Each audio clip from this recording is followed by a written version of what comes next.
Hey guys, Matt Johnson here and welcome to my YouTube channel, Beer and Watches. Now, if this is your first time here, I bring you watch news and watch reviews every Monday, Wednesday and Friday with a focus on micro-brand watches and affordable watches. Now, as the name of the YouTube channel would suggest, you'd also expect a beer. Well, today we've got no beer and here's why. First of all, because it's kind of early when I'm filming this, and secondly, because this is another one of my subscribers state of the collection videos and I want to put all the focus on Norm and his incredible watch collection. So no beer for me today. I'm going to point out the elephant in the room. Right there, there's a hole in the ceiling. I'm filming this in the kitchen because we had a leak in the ceiling. So it's all go today. No tripods, no special lighting, just me, you, and the iPhone so I can get this video out on time. The interview you're about to see was filmed with Norm over Zoom. I recorded it and you're going to see it raw and unedited right now. And he's got a pretty cool watch collection. If it's your first time here, do subscribe, do hit the bell notification so you don't miss a single video. Let's get into the watch collection.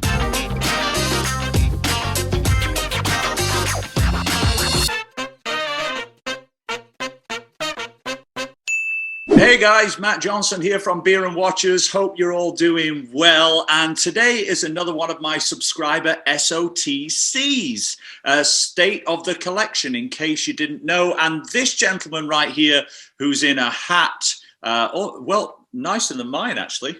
Very nice. I suppose if you're a watch collector, you should wear a hat like that, really. It's a lot more befitting of a horologist.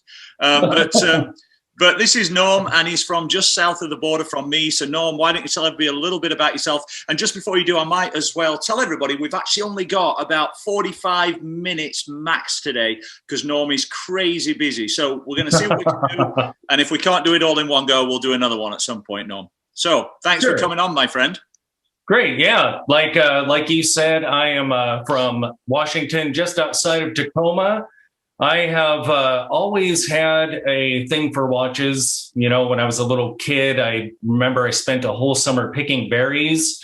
And by the end of the summer, I had a whole bunch of gas station watches and no money. So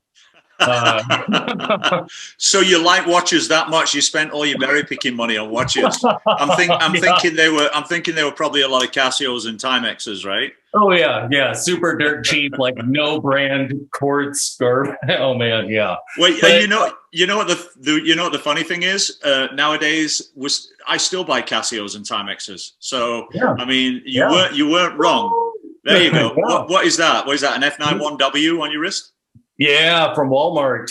Yeah, the classic. Yeah, and I think the price has gone up. I think this was $15. I think Casio's catching on that all those serious watch collectors are buying F91Ws. You're not a watch collector unless you have a Casio F91W. yeah. And wait till they see that video. I forget who it was where he ran one over and did all the G-Shock tests, and the thing survived. Oh, that's... I think Average Joe on Average Joe's channel.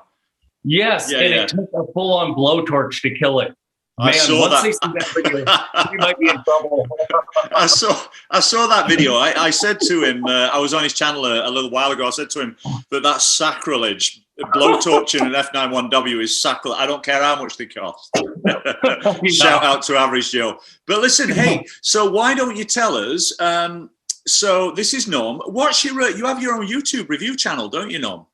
Yeah. So I just a few months ago finally took the plunge. I mean, YouTube has been basically my television for the past couple of years. So I started seriously collecting watches probably 5 years ago. And, I couldn't get enough. So I was like, well, let's see what's out there on YouTube. And so I started following all the big guys and just loving their stuff and thinking, man, that'd be kind of fun to contribute and kind of do my own thing. But just was always intimidated. Like, I don't know enough to fill like a channel full of videos and stuff. But I took the plunge and so far it's going pretty well. So yeah, you know what? And I'm exactly the same as you. I mean, it's so weird because I've spent my life being a performer. That's what I do for a living when COVID's not around. So I thought, I'll start it and it'll just be like performing. Well, it wasn't. It was felt so unnatural to me. And I really felt like I was like out of my depth talking about watches. So I totally get it. And it wasn't until like a year in that you start to find your feet. This is our watchdog Yogi, by the way. You start to find your feet. Hey, buddy. And, you really get into it. So good for you, man. Good for you. You've got to start. And I'm excited to see you grow. Just remind us what your YouTube channel is again, because I haven't got it off the top of my head. Sure. Yeah. It's Killing Time with Norman. Killing Time with Norman. I will make sure I put a link to that in the description below this video, because is it actually youtube.com/Killing Time with Norman, or you haven't got the actual brand named? I don't have the actual brand, so I'll get you the link when we're wrapped up. Well, I've got it. I know I'm subscribed. So everybody out there on my channel, go. I'll put the link in the description below this video. So make sure you go to Norman's YouTube channel, subscribe, because when you're starting a YouTube channel, well, I'm still starting. It means the absolute world, and we all want to get to 1,000 subscribers to begin. So make sure you go check Norm out. All right. So Norm, I know you haven't got a lot of time, so I'm going to ask you 3 questions. Okay. Before you get into your watches, from your point of view, here's the 3 questions. I want to see your most expensive watch. I want to see your least expensive watch, although I think I've probably seen it already on your wrist. and I want to see your favorite watch and why. So take it away. Take it away. Okay, great. So for the most expensive watch, I have my little cleaning cloth here. Good for you, man. How many microfiber cleaning cloths do you have? Oh my gosh, I have a pile in my closet, some in the drawer back here, and me too. In every pair of pants there's one. So I lose a sock to every pair, but I never lose my microfiber cleaning cloths. I can't get rid of those things. But anyway, go on. What is the first one there? Sure, it is the Nomos Orion Anthracite. Oh, really nice. Yeah. Okay. It's just gorgeous. Beautiful. Now, it's got a sub-second dial at the 6 o'clock there by the looks of it. Yep. Hopefully you can see that. My little screen is small. No, that's good. Maybe keep it back a little bit, because it's just blurring out when it comes. No, a little closer, and I'll tell you when to stop. A little closer, about there, and tilt it back a bit so it's not reflecting. There you go. You. There we go. Thank you. If you can do every watch like that. Okay, yeah. That's really nice. I've looked at the Nomos. Oh, I didn't realize it had an exhibition case back on it.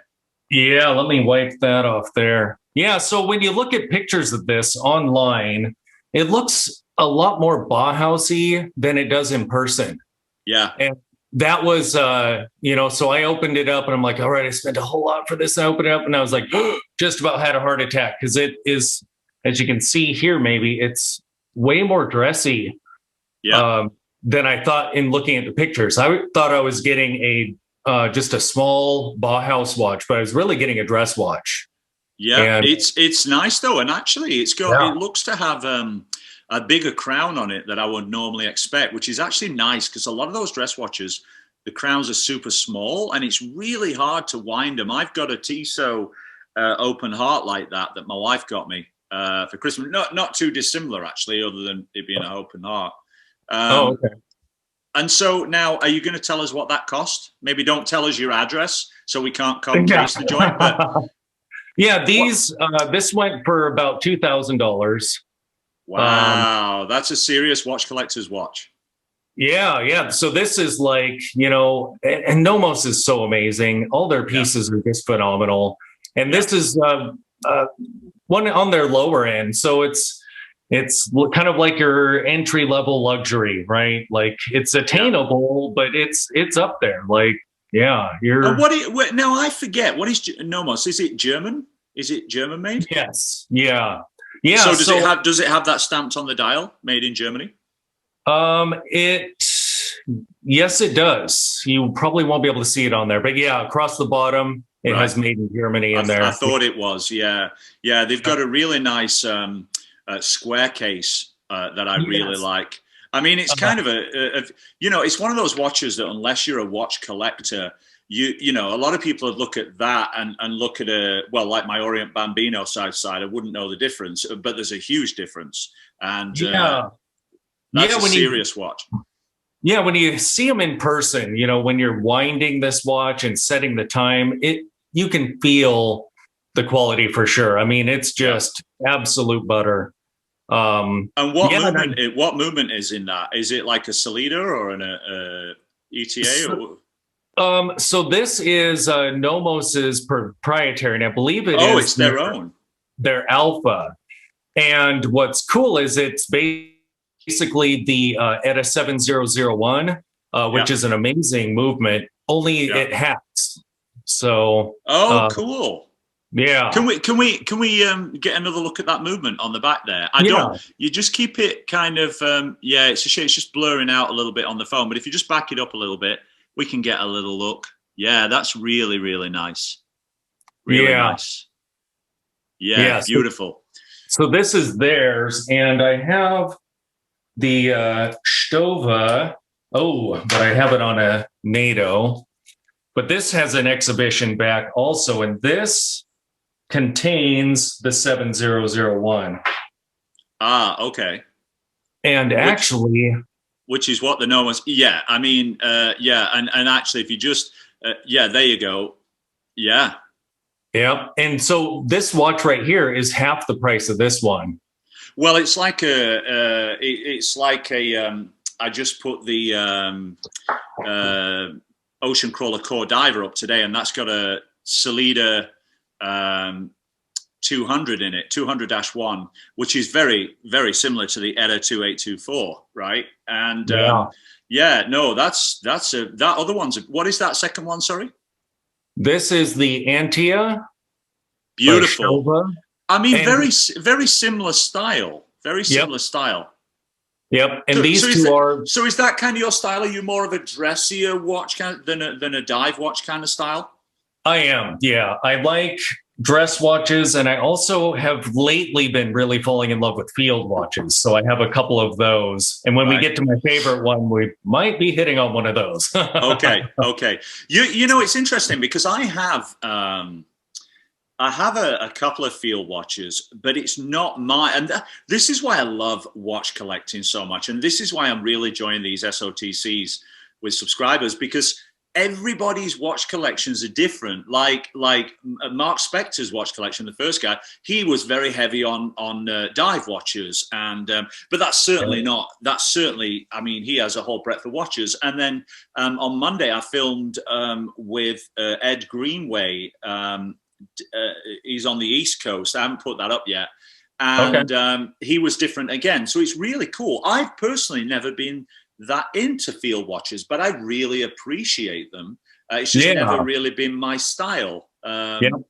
Same here.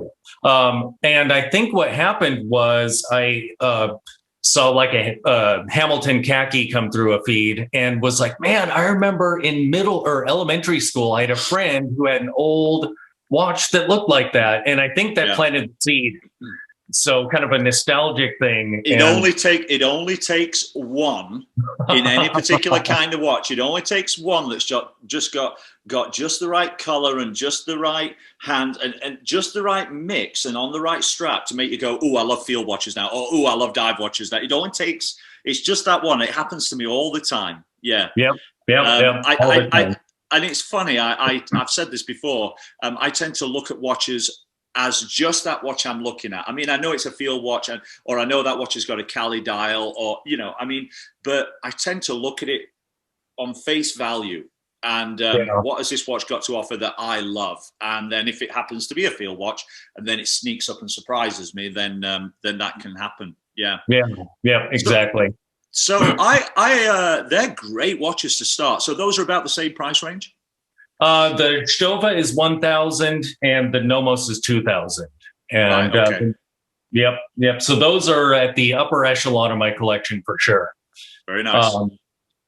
And let's see, another one that's on the upper echelon real quick before we move on, because this one is so great too, is the Longines Dolce Vita.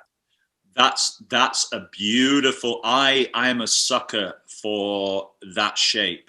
Yeah. Now it's not. I mean, I would imagine that's probably around the about $1,000-$1,200 mark, something like that. Yeah, you can find it for pretty close to 1,000. I think on their site they listed at 15, but I found this for about $1,000. don't recall where now, but that dial.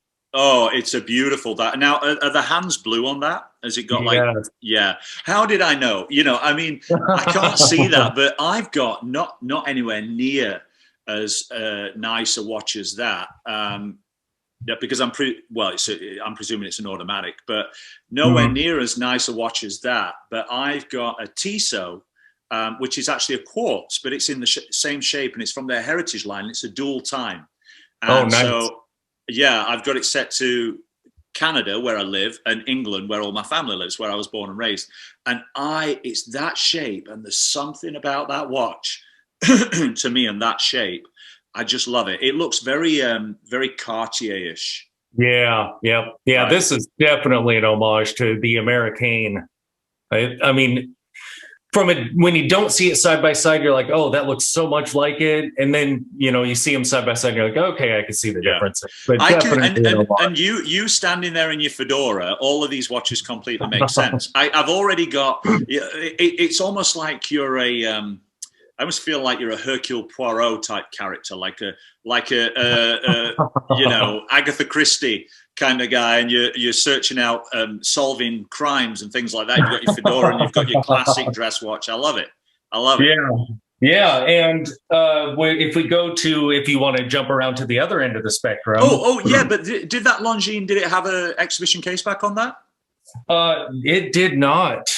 Right. Okay. Good. No, that's great. That's great. Yeah.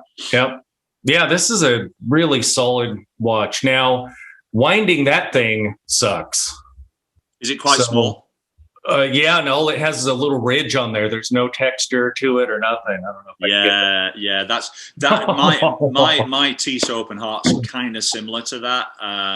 And especially if you've got bigger hands, it's really hard to.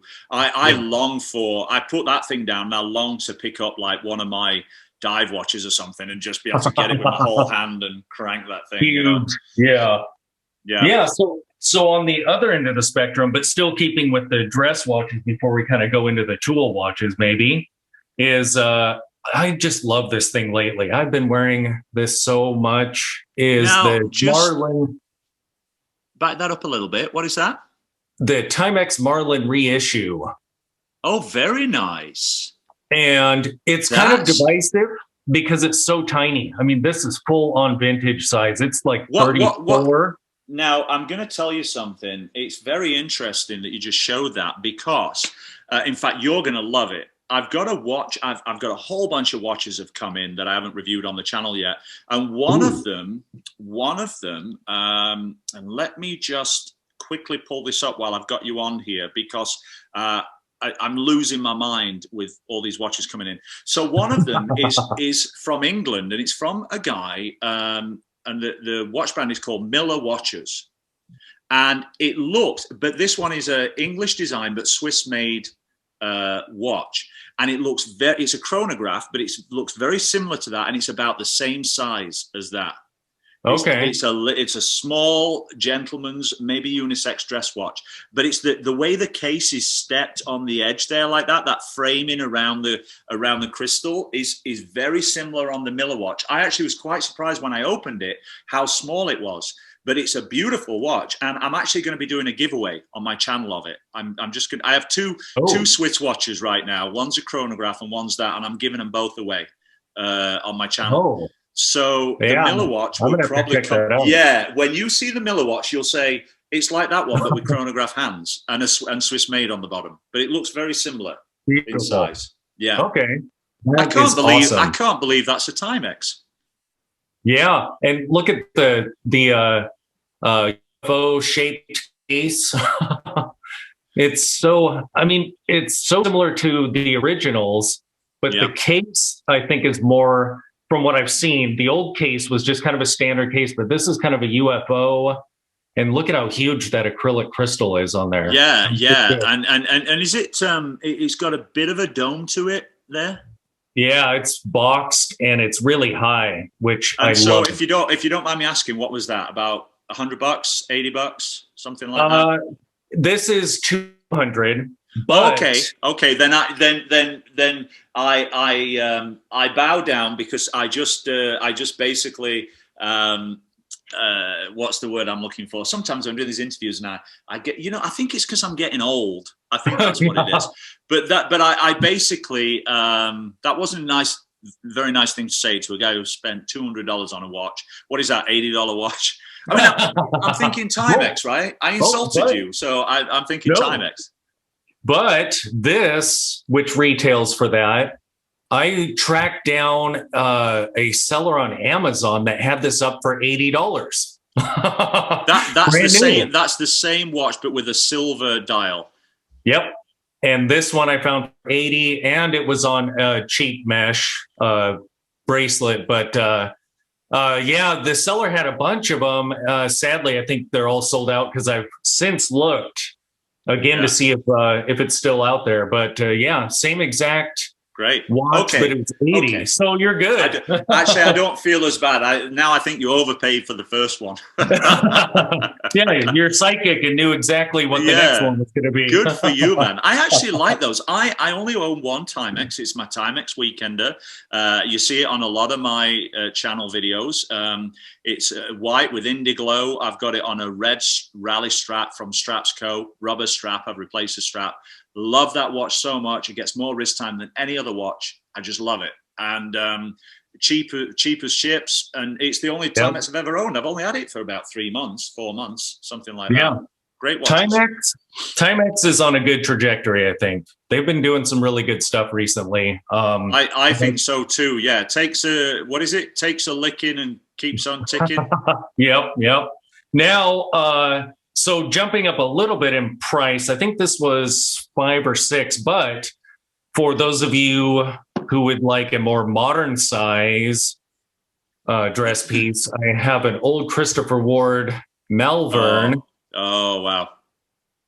Now the problem is these are discontinued, so you'd have to hunt for it. So how long ago was that released? This is one of my older pieces because my current collection is kind of 2.0. Yeah. Like everything kind of got sold off. And then within the past 2 years, I've built this. But this is one of my earlier ones. So I think it's a couple years old now. And this has the 7001 in it. I was going to ask if it got an exhibition case back. It's so funny because this brand, for some reason, even though I love watches, I know watches, I'd never heard of Christopher Ward. And I first got introduced to it by Russell from Mad Watch Collector. And he said to me, Christopher Ward. And I went, oh, what's that? Like Daniel Wellington? Like it just sounded like that kind of name to me. And then when I started looking into it, if you remember, I don't know if you saw the episode, but on the last episode of Mark Spector's collection, he had 2 or 3 Christopher Wards. And there's one on their website. Again, I still can't remember which model it is, but it's got a blue sapphire crystal.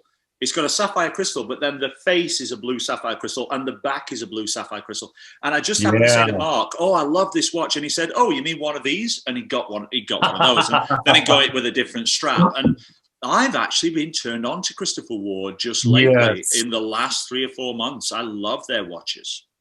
Yes, I actually have 2 more here because I'm a little bit obsessed with them also. So I have jumping into tool watches. I have a dive watch. Yeah, they're C65, and I've done reviews of a couple of all the watches I own of theirs. And the one thing that I constantly mention is how amazing their cases are. Right. Because you see a dive watch and it's just like a flat cliff of nothing. But they actually take that and add some elements to it, right? Some angles. I love how you've got a dive watch there, but to me that wouldn't be a dive watch. That's like a dress watch. That's like a Christopher Ward dress watch, and the Ocean Crawler Core Diver had a baby, and that's what came out. It's because it's still pretty slim for a dive watch. It's still got the same kind of ergonomics as a dress watch to me. Yeah. And they did the same thing with their field watch, because I have a Sandhurst here, which is like a very nice. Yeah. Typical field watch. Yeah. So nice. This is an homage to a Smith. Yeah. Now these are now screw down. So this one's not. And I've had people comment that they've had Crown's hook on sweaters, and so that's a legitimate concern for them. So they've put a screw down on that more to stop that happening than its water resistance. But on the dive watch, what water resistance is that? It is, I believe, 200. 200, yeah. Or no, I think it's 150. So it's more dive style. Okay. With this guy, yeah. Okay. So I don't think I've ever heard of a dive watch with 150. I'm so used to seeing 100, 200, or basically 85,000 feet. Yeah, you know what I mean? Yeah. Deeper than the deepest ocean out there. But beautiful watches. I can definitely see a style here, and it is your style. It fits your style. And this is just you at home hanging out and working from home, but you're still kind of styling out with kind of your shirt with the white in there and the black and white hat. And it's ridiculous. No, good for you, man. I love it. Now, complete change of topic. We have the CWC. So here we have a quartz watch and full on tool. So this, when I remember my buddy in elementary school, this is the kind of field watch that I remember him having, something like this. And what's the case on that? Is that titanium? No, this is just bead blasted steel. It's just bead blasted stainless steel. Actually, Russell at Mad Watch Collector has, I believe he has that exact same watch, that colorway. This is the sapphire version. So it has the sapphire. It's not very, very nice watch. And I like how it's that is a watch collector's watch, but it's understated. Like anybody that doesn't know anything about watches, look, if somebody sees me wearing a watch, they go, oh, that must be an expensive watch, even if it isn't, because that's just kind of the style of watch I go for. It goes with my personality. Whereas if somebody's going to notice that, it's going to be a watch collector. I love that time buckle on there as well. That's really cool. Yeah. So I bought a few Purlons, which are kind of cool because you punch your own holes in there, and I like how thin they are. So this watch doesn't ride high at all because look at that; it's pretty much non-existent back there. Yeah. And so I kind of took this off another one because I'm like, oh, I love the brush on there instead of the polish. It just suits this better. So yeah, it's a very, very handsome watch. And you can put it on your shelf, let it sit there forever. When you've got to go scoop up some dog stuff, grab it, and you're good to go. Right. So yeah, I've got a lot of watches that sit on my shelf forever. My most recent one is closer to a legitimate, is actually a legitimate diver here. This is a recent purchase? Yes, this is the Baltic Aqua Scaff. Very, very nice. Yeah, I love the thin bezel on that. Kind of reminds me a little bit of a kind of a glycine look to it. Yeah, I guess. Yep. Very, very nice watch. Yeah, and some people have pointed out kind of 50 fathoms style too, which I didn't notice at first, but I could totally see that. The 50,000 is the blank pane, right? Blank pawn. Yeah. Yeah, and what movements in that? I believe in this. I don't even recall offhand. That's okay. Don't try and open it up. I should know it because I just reviewed it. No, that's okay. You know who loves the 50 fathoms? It's his Grail watch. Is David Schwartz. Schwartz Force. He's got a YouTube channel.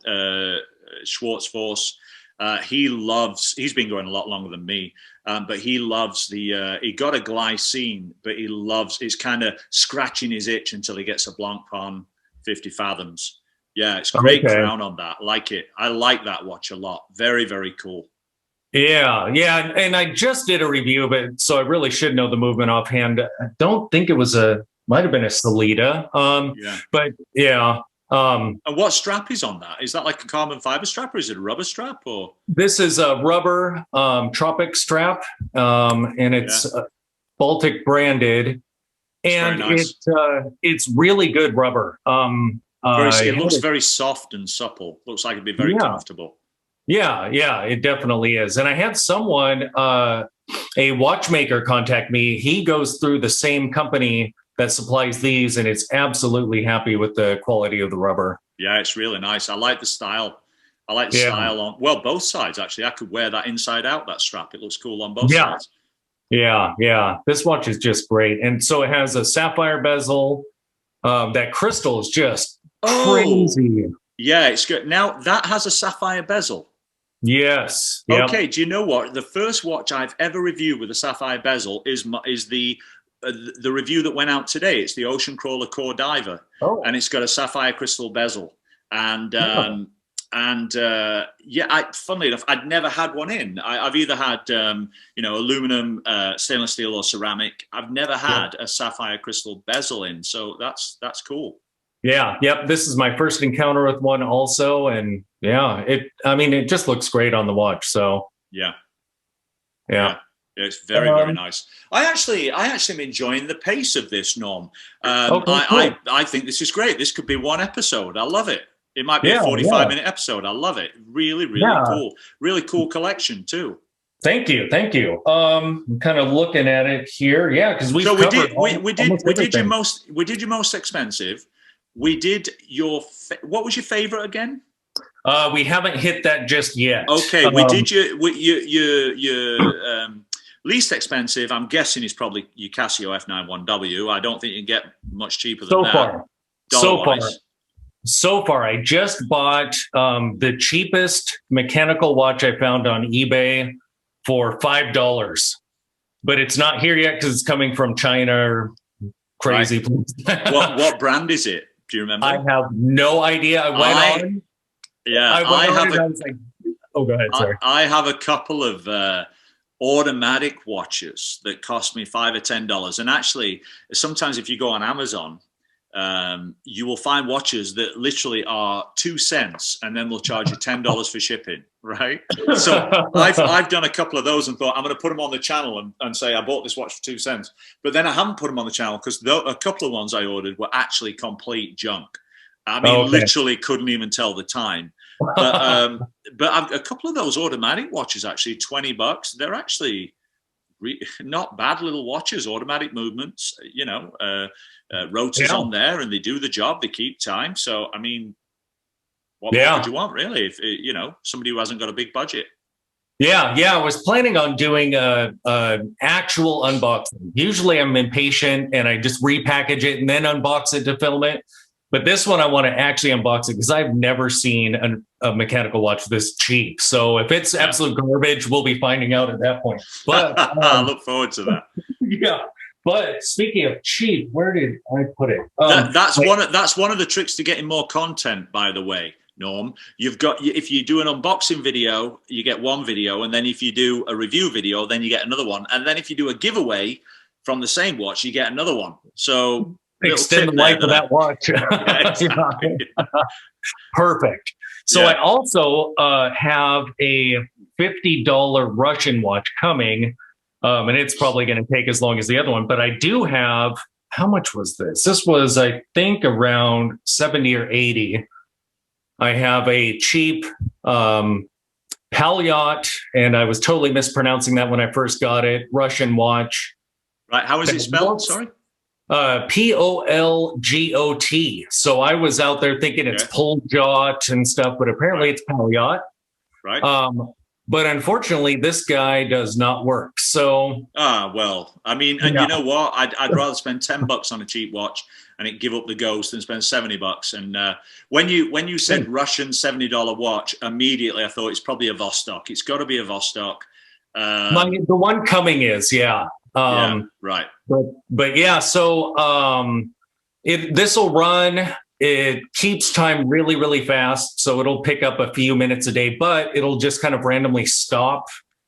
And it'll only wind like 6 or 7 turns. So where did you buy that from? Was that an eBay find? Yep.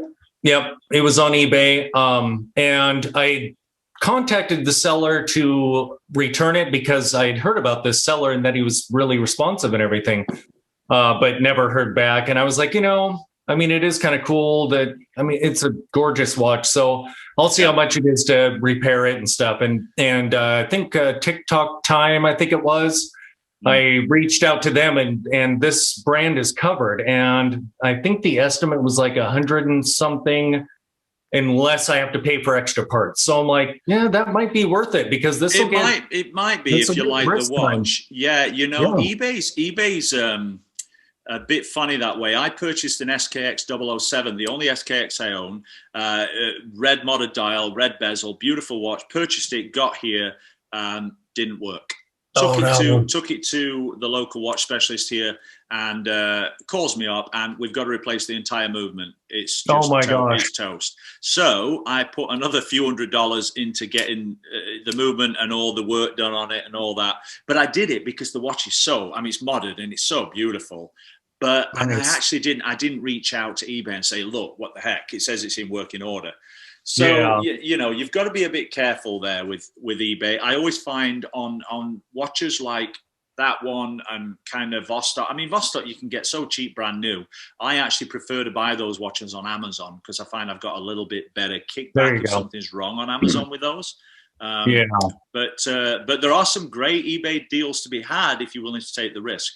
Yep. But I knew it was, I mean, it was a $70 watch. So I figured it might have issues, but yeah, I mean, if for $100 and some bucks, if I can get it repaired and it's working great, it'll get some wrist time. So sometimes if you love the watch, it's worth it, right? If you love that particular, the build and everything of that watch, you love the look of it, it's worth it. So yeah, great. Yep. Okay. So to my favorite watch in my collection, and this watch completely surprised me that it's become my favorite. I mean, I have the Nomos here and all these other watches that are like everything I would be hunting for, right? And then I had kept my eyes open for this watch because they are insanely difficult to get. And I had my brother looking also. And he calls me up in the middle or texts me in the middle of the workday and he's like, if you want one, get it now. It's on eBay. And so I'm excited. Yeah. I'm excited. Without any research or anything, I just looked at the pictures. I'm like, it looks good. I'm buying it. And it is the Smith's PRS 29A. Very nice. Very nice. And you just can't get these because they're sold on time factors and the business model there is so rough. You have one day, if you guys aren't familiar with it, you have like one day every month or two, and it's open for like a half an hour. You have a half an hour to buy whatever watch you want that's available, and then it's done, and you got to wait. And the movements are on back order, I think, for at least another half a year. Good for you. So this just came up as a used piece on eBay? Yep. Why would somebody even sell that? It just is mind-boggling to me. Yeah, it's in perfect condition. It works fine. This is my first used watch, so. And did they sell it? Did you get it for a good price? I got it for just about retail. So it's almost like they didn't know what they had or something. It just makes it wouldn't make it, unless you were going to make money on that. Why would you sell a watch like that is so hard to get, you know? My guess was someone picked it up and got it and was like, whoa, this is small. And sold it because these are 35, 36, 35, right around there. Right. So, but you've got a slimmer wrist, don't you? Have you got like a 6.5 inch wrist, 7-inch wrist? So you kind of, you don't want too big a watch on your wrist. Yeah, it's great. Very, very nice. I mean, I bought this, I don't even know how many months ago now, and it's still in a honeymoon phase. I don't think there isn't a week that goes by that I'm not wearing this at some point. And usually it's only a couple days that it's sitting on the shelf. I think it's fallen asleep twice. Once because I took a vacation without it. I feel a little bad because I've got a whole bunch of automatic watches that are always asleep. There's actually 4 that I really love that I have in a 4 watch winder. One of them is my first ever Swiss watch. Swiss automatic watch. One of them is my Seiko SKX 007 that I had repaired. One of them is a 7 Friday Japan limited edition. I love 7 Friday watches. They're square, they're chunky, they're unusual. That's right up my alley. And one of them, actually, funnily enough, is a watch that was sent in for review that I got to keep, which was the Mass Irakanji dive watch, which is in a bright purple. And if I told you that, it's on my channel. they're about $500 Australian, I think. And Matthew at Mass sent it me and said, keep it. And and it's got a crown at 10 o'clock, which is really unusual. And I love that watch so much. So they're in the case. So I know I can always grab those ready to go. Everything else, I'm winding. Yeah. And what do you do? Daylight saving time, forget about it. That's the worst day for a watch collector. Oh my gosh, yeah. Well, now that I've got mainly automatics except for one, they're usually asleep. So true. That's a little easier.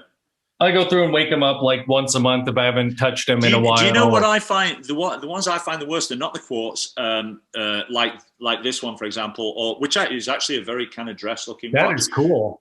This is not. It's not been on my channel for review yet. It's a very cool watch that just came in. I've reviewed a watch by this brand before. It's I reviewed a watch on my channel called the 7 Deadly Sins watch with the dagger hands and stuff. Well, this is the same company, and so this is it's called the Fury watch. And I'll just change the time on it to 10 to 2 so that you can see the hands. So the hands are essentially like flames. Oh, cool. And then the green there is a flame, and they do it in a red and a blue. Now, at first glance, when you see it on the website, it kind of looks like, oh, it's just a printed, cheaper watch. But it's not. The build of it is really nice. It's a really nice brushed stainless steel, a screw down case back. We've got a little bit of accent green stripe on the band. That's there. Cool. It's a really, really unusual, cool looking watch, and that's kind of their MO. They kind of make unusual watches. So it's a quartz. But for me, what I don't like on daylight savings time is all the Casios, because I can never remember how to operate the bloody things. I can't remember what buttons do what. So I end up, when I go for a Casio, I'm like, oh no, please. So my Casios tend to be an hour off. So eventually they catch up with themselves. My calculator Casio, my F91W and my G-Shock, I think they're all like an hour off. And I wear them like that. Because I just can't never remember what buttons to press. So. Yeah, I think I have a swatch here that's still on Florida time from my vacation. There you go. I put it on the other day. I was like, oh, well, I guess I'm on Florida time today because I'm too lazy to fix it. I think probably the first Swiss watch most people own is a Swatch. Oh man, I think I have like 10 of them and love them all. They're phenomenal. If only people that bought Swatches at airports and stuff, that don't know anything about watches, if they knew the watch companies that are under that umbrella, it would boggle the mind. I mean, and they saved Swiss watchmaking. They absolutely saved it. Everyone was dying, and basically, I have a ton of mentioning swatches and stuff. I don't just have dress watches. I have tons of crazy like sci-fi watches and stuff too. Oh well, listen. Here's what I love. Is there anything else in front of you there that you haven't shown us yet? Have we kind of gone through the gamut? Oh, well, no, I could include this with the weird stuff, though. This one is an odd one. Well, but because look, this is perfect because this will be 45 minutes. I'm going to put it on as one episode. It'll be my longest episode on my YouTube channel so far, but kind of palatable, I think. Or maybe I'll make it a 20-minute and a 25. I'll see. But this has been nice. It's been super fast. We've gone through it. You've got plenty of time. But I love the quirky watches too. I have all kinds of weird, cheap, $20, like the Shinobi Swirl, and I've got like the binary watch, and I've got all these weird watches. We should do, if you're up for it, we should do say a 45-minute episode where we just have weird watches, and let's just both show weird watches. I think that's really cool. Yeah, we can have a weird watch battle. We'll put it on a Wednesday and call it Weird Watch Wednesday. But no, I would think that's really cool because I've got a bunch, probably maybe not as many as you by the sounds of it, but I've got a bunch of really quirky, unusual watches that that were cheap. But I just love them because they're unusual, Yeah, so, I think I have about 8 or so, something like that. Perfect. Let's do it. Let's do it. I'm gonna put a note here. Perfect. Weird watch. I'll put Wednesday, just because I like quirky things like that. with Norm. Perfect. Show each other weird watches. Right, listen, Norm, I'm going to let you go because I know you make your money by working from home. You've got a meeting coming up. But listen, thanks so much for doing this in 45 minutes. This was an absolute blast. When you're forced to keep a time, this was actually great. I loved it very much. So I'm going to get this. I'll get this on my channel next couple of weeks. I'll keep you posted. Real for a second there, my heart went. I thought I wasn't recording it. Oh my god! No, I am. But real pleasure to meet you. Just my neighbour there across the border, and look after yourself. Well, thanks for subscribing to my channel and following me. Everybody, go check out Norm. I'll put his YouTube link in the description below this video. Cool. Please, guys, just go over and check out Norm's channel. Subscribe. He's got to go, but Norm, absolute pleasure. Look after yourself. Enjoy that amazing watch collection, and thanks for sharing it with us, my friend. Yeah, I'll talk to you soon about the weird watches. I look forward to it. Well, I'll send you some notes. We'll set up a date for that. Sounds good. All right. All right, buddy. Take care. All the best. Bye for now.